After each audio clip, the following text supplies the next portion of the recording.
Yo, yo, yo guys! Check, kamusta mga idol? So ayan, mag-update tayo ngayong Friday, tanghali at walang pasok ang panghapon. So ayan, dito sa Caloocan walang pasok yung panghapon mga idol, no? So okay lang, okay lang. So mag-update tayo ngayon mga idol, matindi mga news natin ngayon. At alam nyo na, ang dami nagtag sa akin nung news kagabi. Kagabi pa lang, ang dami na nagtag sa akin ng mga news, mga idol. Yung news na yon, no? Alam nyo na, mamaya makikita nyo yung news na yun at may mga add-ons tayo dun sa news na yun mga lodi, no? So ayan, mag-update na tayo ngayon, malupit. So punta muna tayo sa ating crypto bubble. So kung pansinin nyo, itong ating hours, no, medyo magre-recover ata, no? Kasi ano lang naman pag ganun-ganun lang mga lods up down lang tayo. So yung payo 2%. Ito yung day natin, no? Yung day natin, this one. And then, the hours is this one. Okay, no? Medyo goods na goods. Mga idol. Sana nga makarecover kasi yung ating, ayan, no? Mga lods, yung ating trade, kita nyo to. So, slowly killing me. Ganito pala na-realize ko. Kapag yung trade, no, papunta dun sa stop loss mo o sa yung liquidation, dahan-dahan, parang slowly killing you. Pero kapag ang trade pataas pa ganon, no, nang dahan-dahan, slowly making you alive, no? So nandito tayo ngayon sa sitwasyon na slowly killing me. Yung trade natin sa gravities. Ayan na magkano this ang ating negative tayo ngayon? 2.5. Tragis siya, no? Negative 2.5 mga idol. So, inaasahan ba natin? Pwede na yan. Okay lang naman, no? Pag tinamaan yan, mga idol. Once na tinamaan to, baka pumosisyon ulit ako dito ng long. Ganun lang yun, mga idol. Kasi, sabi nila, pwede nga raw umabot ng 2.6 No, 2.6. Naku, malalim na yun. Imagine kung magto 2.6 yung ating XRP. Yung drop ng ibang mga coins talagang negative na yun mga lodi. Kasi once na nag-drop, automatic naman yan no? Kumbaga hatakan yan mga idol. Kung yung ating XRP mag-drop ng mga 5%, ilang percent bang drop niya? Nasa 2, no? Negative 2%.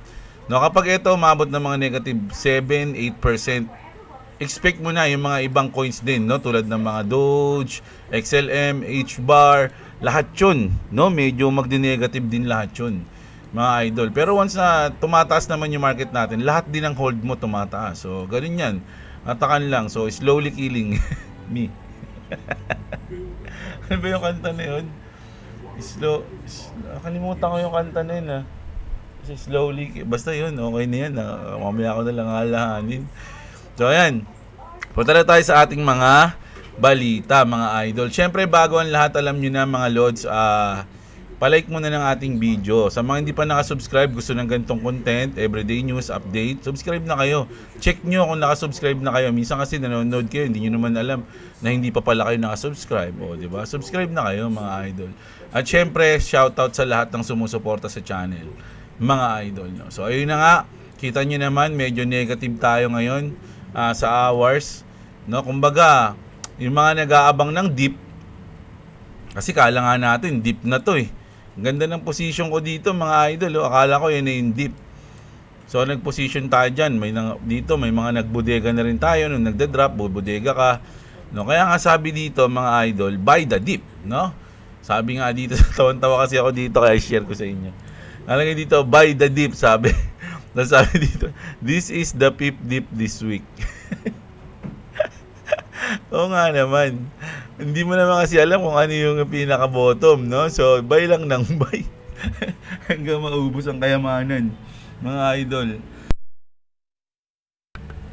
Grabe, buy the dip, no? So, ayan, mag-news na tayo. Unahin na natin to si Jerome Powell, mga idol, no? Mamaya kasi, mamaya madaling araw ata to. All eyes on Powell's big speech. May speech daw siya. Fed Chair Jerome Powell will deliver a major Jackson Hole speech tomorrow. No? He set, bukas pa pala to, he set to address the US economic outlook, tariffs, and the Fed's next move, all while facing pressure for a rate cut. Markets will be watching closely kasi yung mga sasabihin niya dito, kasi syempre nape-pressure na siyang mag-cut ka na ng rates, ganyan, ganito, ganyan. So magsasalita siya ngayon. Syempre dadaan yun. Kumbaga lahat ng sasabihin niya parang i-decode ng mga yan eh. Kumbaga i-breakdown ng mga nanonood yan. Kung magiging positive ba o negative tayo sa mga susunod na buwan. O sa susunod na buwan, sabihin natin kung magkakat ba o hindi. Na?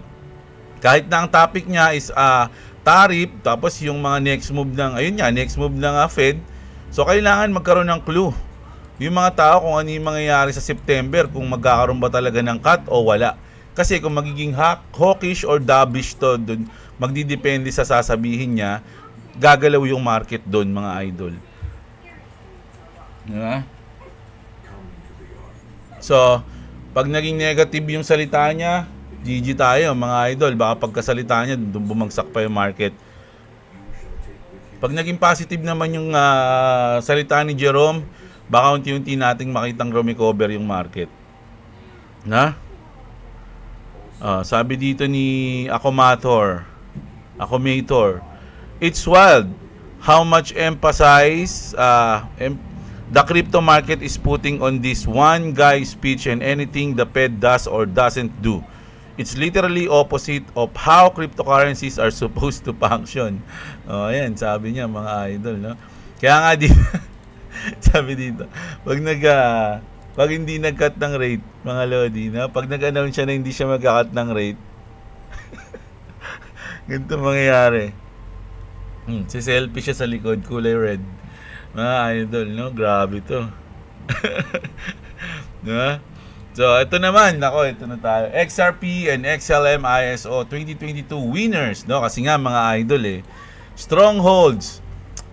Official video makes it clear XRP and XLM stand to gain directly from ISO 222 adoption as a fully compliant crypto, no? So alam niyo na yan, mga idol, lagi nating sinasabi yan. Stellar, HBAR, XDC, yung mga coins na talagang sa tingin natin magwawagi, lalo na yung mga ISO compliance coin, mga loans, no? Siyempre, laging kasama XRP dyan. Tapos, BlackRock is selling hundreds of millions of dollars worth of Bitcoin and Ethereum. I think they're preparing for XRP ETF. What do you think? Sabi dito, mga lodi, no? Sa tingin nyo ba ganun? Kasi sa record, mga lodi, ayan, dokumentado naman yan, yung BlackRock, nagbibenta ng Bitcoin at Ethereum. No? Ayan, documented, mga idol. So, anong gagawin nila? Saan nila ilalagay? Anong balak nila dyan? Kasi imposibleng take profit nila. Bibili nila lang kung ano-ano. Kasi, pwedeng mangyari yun sa tingin ko pag magbe-bear market na. After na ng bull market, doon na siya mag-take profit. Pero sa ngayon, na on play pa yung bull market, mukhang hindi pa to take profit sa tingin ko. Baka may plano sila dyan na iba. Hindi natin alam. Kaya sabi dito, baka sa XRP ETF daw. Pero tignan natin. Kung yun, dun yan, goods na goods yan, mga idol. Breaking, XRP ETF approval rumored with the next 24 hours. Ito, mga idol, di umano lang to. Sa ako, mukhang hindi ako naniniwala dito. Kasi, mas gusto ko na sabay-sabay sa October. No? Rumored lang daw yan, mga idol. Pero kung ako tatanungin, mas magandang sabay-sabay na sa October. Kaya nga nung mga nadidelay mga ETF, goods na goods lang sa akin yun, mga idol. Di ba? Mas maganda, isang bigayan. Parang kasama sa pag-flip the switch yun. Marami mangyayari. O yan. Kasi ito pa. A new record of XRP futures. They hit all-in time high. All-time high pala, sorry. They hit an all-time high in open interest with 6K plus contracts on August 18, right as their anniversary approaches. It's clear sign of growing conviction in the market, no? So ayan, CME Group pa yung nag-post niyan, mga idol, ha. Hindi basta-basta yan, mga lodi. Matindi to. Ganun di ba? Ang tagal ng news na inaabangan nyo, no? Wait lang, malapit na tayo nyan. Ihuli natin yon kasi may mga add-ons ako dun eh. Ito. Nako. Wisdom 3 na nagsabi nito, hindi ako mga idol Hindi ako. Hindi rin si Ripple Society. Wisdom 3 nagsabi daw. Wisdom 3 identifies XRP as superior to Bitcoin, Ethereum, and Solana for institutional basis trading through regulated onshore markets, no? So kasi pinost to ni sorry. Basta yan, no? So ano daw siya mga idol, superior siya sa Bitcoin, sa Ethereum, on Solana, no?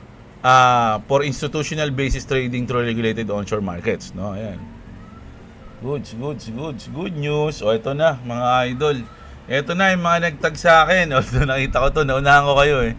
Pero syempre, shoutout pa rin sa mga nagtag sa akin dito. Mga idol, no? Kape nga muna tayo, sigop muna tayo. Gemini, si Kambal. Alam niyo na may-ari ng Gemini, di ba yung Kambal? Gemini, mga lodies. Anong sabi niya? Okay lang sana kung pinost lang ng walang caption, no? Kaya lang may caption, prepare your bags. Tapos XRP Mastercard, mga idol, no? Hindi lang yan, ito pa, no? NYC takeover. A giant XRP Mastercard billboard just appeared at the SW corner of 29th Street and Broadway. 8:25:25. The countdown has begun.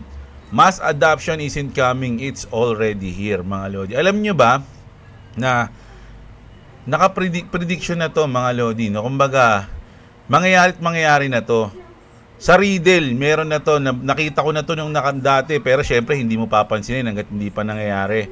'Di ba? Napanood na rin natin to kila Extra Bad, yung mga nagre-Riddle, mga idol, na malupit na magkakaroon ng Mastercard partnership ngayong 2025. Mga idol, no? Hindi kayo naniniwala, no? Na na-predict na to, na meron talagang galing sa future. Ito. Si Mr. Pool, syempre, nakapredict niyan. So, ito yung post niya. Alam niyo kung kailan to, mga idol? June 2, 2022. Pinost niya to. Pero, syempre, yung mga Riddler natin, di-decode nila yan. So, June 2 is 6-2. 6-2 is 8 pag pinag-plus mo, di ba? 6 plus 2, 8. So, August 22, which is ngayon yun. May ano ako may action ako yung parang blow your mind, yung nakaganon. Ganun. Di ba? 2022 niya to pinost, mga idol, tapos dinicode na to na August 22 mangyayari, which is ngayon, na magkakaroon ng partnership sa Mastercard, mga lodi. Grabe, no? Kala nyo ganun-ganun lang yung mga riddle ng Ripple, di ba? Kaya nga pag binaliktad mo yung pag tinayo mo yung dalawang pisa Ripple, riddle yun. Kaya kailangan ng riddle sa sa XRP. Kala nyo ganun-ganun lang, So, di ba? From June 2, 22, Wednesday, August 22, 2025. No, parang ang nangyari kasi, mga idol, 3 years, 2 months, 2 weeks, and 4 days. Yeah, time travel is fun. May mga galing sa future na mga mga Riddler ng XRP sa community. Akala nyo ba ganun lang yan? Yeah. Di ba? Tapos mga idol, ito na nga. Ano ba mangyayari pagka ganun, mga lods, na adapt na yung Mastercard yung XRP? Mastercard XRP mass adoption in 3 days. Millions will use crypto every day without even knowing it. Here's how XRP kills crypto hard. Kumbaga, sabi nga dito, a giant Mastercard billboard drop 29th and Broadway in NYC, date 8/25/25. Gemini tweeting, prepare your bags. When crypto hit Times Square, the game just changed forever. So kung magiging August 25, 2025, anong araw sa atin yun? Monday, walang pasok, no? So parang yan, Tuesday rin sa atin kasi syempre Monday sa atin, Tuesday pa, Sunday pa lang sa kanila. So Monday, Tuesday, mga lodi, no, ang mangyayari, no? At The partnership that ends all debates. XRP Mastercard Web Bank equals real credit cards. No crypto cards with conversation fee. Not DeFi protocols with 12 word seed actual Mastercard. Hindi. Not DeFi protocols with 12 word seeds. Tuldok. Hindi mo tuloy-tuloy ko kasi. Actual Mastercard that runs on XRP rails. Your mom can use this. Your grandpa can use this without even knowing it, mga idol. 'Di ba? Kumbaga ginagamit na nang hindi nalalaman. Sinabi ko na to dati na mangyayari na gagamitin natin yung XRP na walang nakakaalam. Halimbawa, ginagamit sa padala-padala ng mga OFW. Hindi nila alam, ginagamit nila yung XRP, mga idol. Yung technology ng XRP, hindi nila alam yun, no? Tapos, the date breaks crypto August 25. So, ayun na yun, mga Lodi, no? Alam nyo na yan. Tapos, meron pa. Eto, mga idol, no? Dahil nga yung mga bangko is alam na natin yan. Sabi dito, Holy S is the future guy. Is this the future guy? Sabi, XRP news today. Swift test XRP and HBAR for blockchain cross-border payment efficiency. So ayan na mga Lodi, nag-i-start na tayo. No, yung mga nagtiwala. O, hindi ko sinasabing bumili kayo na mga Lodi. Linawin ko lang to be clear. To be clear. In layman's term. Narinig ko lang to sa sa Senate. In layman's term, may ganun pa eh. Ang ibig sabihin lang pala nun sa madaling salita. In layman's term, mga idol, ginagamit na tayo, no? Ginagamit na XRP, mga Lodi. Mamaya meron pa tayong video papanood sa inyo. No, so ito na nga 'yon. No? Kumbaga tinitesting nila yung sa Swift to yung XRP and HBAR, no? Tinitesting nila for blockchain cross-border payment efficiency. Tinitest ba yung Bitcoin? Tinitest ba yung Ethereum? Solana ba yung tinitest ng Swift? Hindi, mga Lodi, no? XRP and HBAR. Sabi ko nga, mga idol, no, mag-research kayo. Hindi ko sinasabing bumili kayo ng XRP o ng kahit anong coins. Huwag kayong bumasi sa akin para magbenta, mag-hold o bumili ng coins, mga idol. Do your own research. I'm not a financial advisor. No, isa lang tayong tambay na nagtitrip mag-content ng crypto at nag-update everyday. Yun lang yun, mga idol. No, ito na. Pakinggan nyo to, mga Lodi. Napakaganda nito, mga idol. Binubura tong video na to pero nakita natin. Okay? Binubura to, this video will be deleted. Pero alam ko na panood na to dati, tas hindi ko na siya nakita ulit. So ngayon may nag-upload ulit, mga idol. So pakinggan nyo mabuti, lakasan ko lang. Sa akin lang pala to. Wala kasing, may subtitle naman Lakihan ko ba? Pero bilisan ko ng isang one pastor, baka maano ako Maka-copyright. Ayan, lakihan natin para mabasa nyo yung subtitle. Let's look at the market cap of Bitcoin today. The market cap, according to the internet of Bitcoin, is $2.2 trillion. $2.2 trillion. Now look at the market cap of XRP, said to be $161 billion. So $161 billion is a lot less than $2.2 trillion. We have a source that is a high-level banker who tells us that the market cap of XRP is secretly already in excess of $6 trillion. That there is way more money in XRP off the book, that they do it off the books, that the banking system is accumulating XRP and they're doing it not through the exchanges so it doesn't show up on the market cap, and that XRP already has a bigger market cap. Now, we have someone else in the banking industry who tells us there are non-disclosure agreements in effect where bankers are not able to talk about the fact that XRP is being rolled out to run the banking system. We know someone who has a friend who works in a bank, and that friend knew our person was into cryptos and came over and said to them, what exactly, you know about cryptos, what exactly is XRP? And then our person said, well, XRP is a cryptocurrency, why do you ask? And the person said, well, because we're already using that at the bank. Like, it's coming online, but I don't know what it is, but I know that's what they're using now to do wire transfers. Like, okay, those are a few data points. It's our understanding that it's a done deal that XRP is going to run the banking system. Let's look at the... Narinig nyo, mga idol. Ulit-ulitin nyo lang yan. Habang inuulit nyo siya, mas maintindihan nyo. No, kasi 3 beses ko inuulit yan May mga points ako nakalimutan. Hindi masyadong nagets yung una. Pero yun na nga, mga idol, no? Marirealize mo habang inuulit mo yung video na yan, ano, parang ano bang, yung, ano ba yan?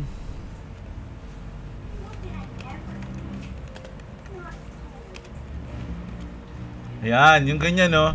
Ganito, ganito yung sinasabi ko. Will blow your mind. Ayan. Sasabog na yung utak niya, mga idol. Na, ganyan yung gusto ko nga sabihin kanina. So, grabe. Ano nangyari sa araw nyo ngayon, mga Lodi? Kamusta ang news natin? Okay lang ba? Goods ba? Goods ba, mga idol, no? Ano? Press 1 kung nagustuhan nyo yung news natin. Press 2 kung gustuhan nyo, mga Lodi. So, ayan. So, ayun yung news natin ngayong tanghali, mga idol. Mamayang gabi ulit mag-news tayo. Baka sumabog ulit yung utak nyo mamayang tanghali. Parang kita-kits tayo mamaya, mga idol. Maraming salamat sa nanood. Kung gusto nyo yung ganito, mabot kayo rito, palike ng video, subscribe. Shoutout sa mga sumusuporta sa channel natin using thanks, super thanks, and tawag dito, membership. Kita-kits tayo mamayang gabi, mga idol. Magandang araw sa inyo, mga kapatid. At What's up, what's up? yun na lang daw si Boy, what's up? Mainit daw ulit siya ngayon, mga idol, ayaw niyang magkulit-kulit. Yan. Thank you.